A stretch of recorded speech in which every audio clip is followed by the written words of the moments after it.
everyone, today I have a quick and easy sewing tutorial for you. I'm going to show you how to make a wired headband for your doll. So one of these, here's one I made earlier. So you can have it twisted in her hair like this, or you can turn the twist around to the back and have it looking more like a headband if you so desire, or you can use it to tie her hair back just by twisting it around her hair like this. You could even do your little twist in there as well, just to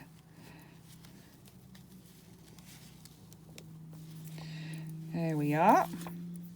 So yeah, they're very handy, aren't they? For this tutorial you will need some wire cutters, some fabric, a means of stitching your fabric, and some wire. Any wire will do, as long as it will hold its shape when you move it. It needs to be able to hold its shape so that you can twist it and keep it in position when it's on the doll. The wire I'm using is heavy duty garden wire that I got from B&M, and it was 89p. And this is plastic coated. So the first thing we need to do is measure around our doll's head. This can be any, you can make them for any size doll, and you just use the same technique. Obviously for bigger dolls you'll need more wire. So measure around the doll's head, roughly how much you want to be sticking out when you've done.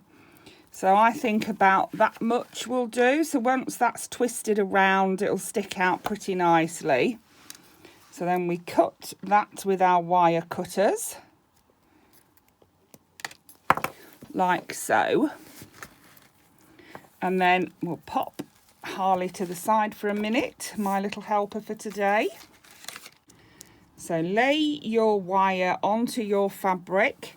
Make sure that you cut, you need to leave a seam allowance, so cut it a little bit longer than your wire.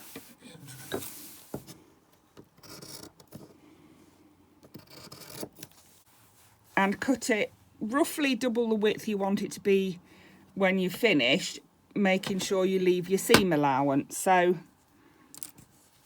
I want mine to be fairly thin for this doll.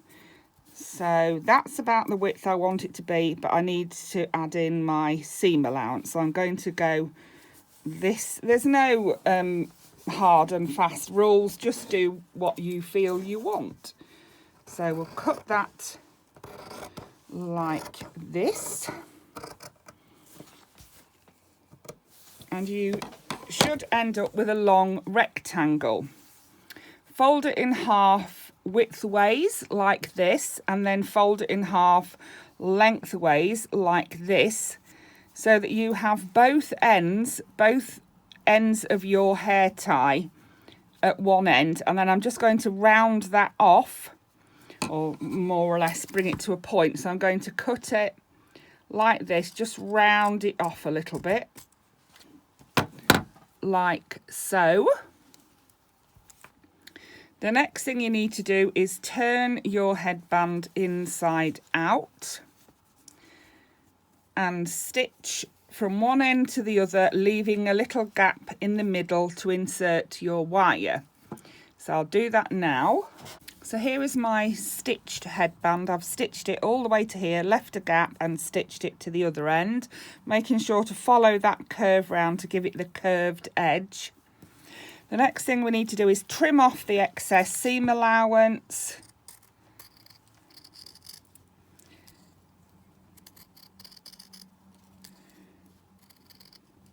I'm going to leave it over the gap. I'm not going to trim it down so low because it's easier to tuck the fabric in if there's more of it. So you can see what I've done. The gap here where there's no stitching, I've left that wide so that I can tuck it in well when I've got it the right way out. So the next thing we need to do is tuck it the right way out.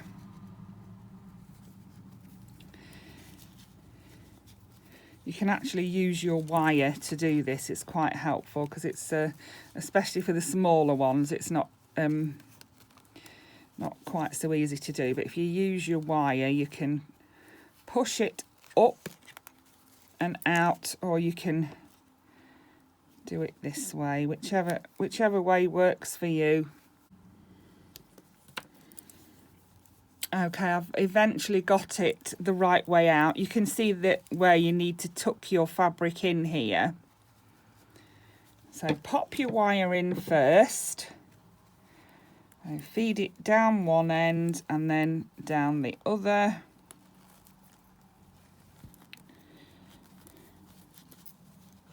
This is probably one of the smallest ones I've made today, and it wasn't easy to turn it through, but anyway, we got there in the end. The next thing we need to do, and the final thing we need to do, is to tuck this fabric inside like this. So tuck in one side and then tuck in the other side.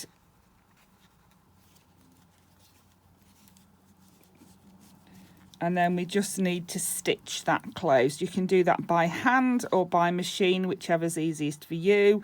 I'm even thinking you could probably get away with gluing it, you know, gluing the fabric around the wire if you so desire. Here we are, you can see where I've stitched it closed. So the next thing we need to do is pop it on our doll. So bring it round. I like to pop it behind the ears, but it's entirely up to you how you do yours. Bring it round and literally just twist it into position. There we go. So that's her headband done. Like I say, you can turn it around this way and turn it into a broader, just plain headband like that. Or you can use it to tie her hair back. So to use it as a hair tie, you'd need to make it a bit smaller, wouldn't you? And just twist it around like this.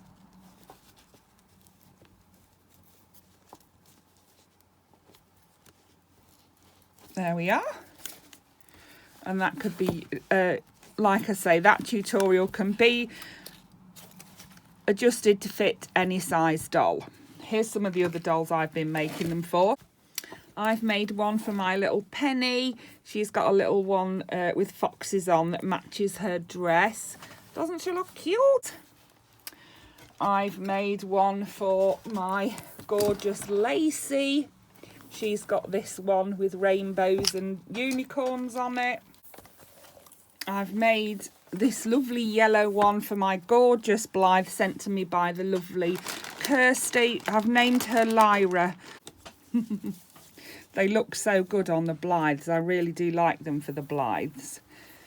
And I showed you this one earlier on my Fashionista. So I hope that was useful to someone.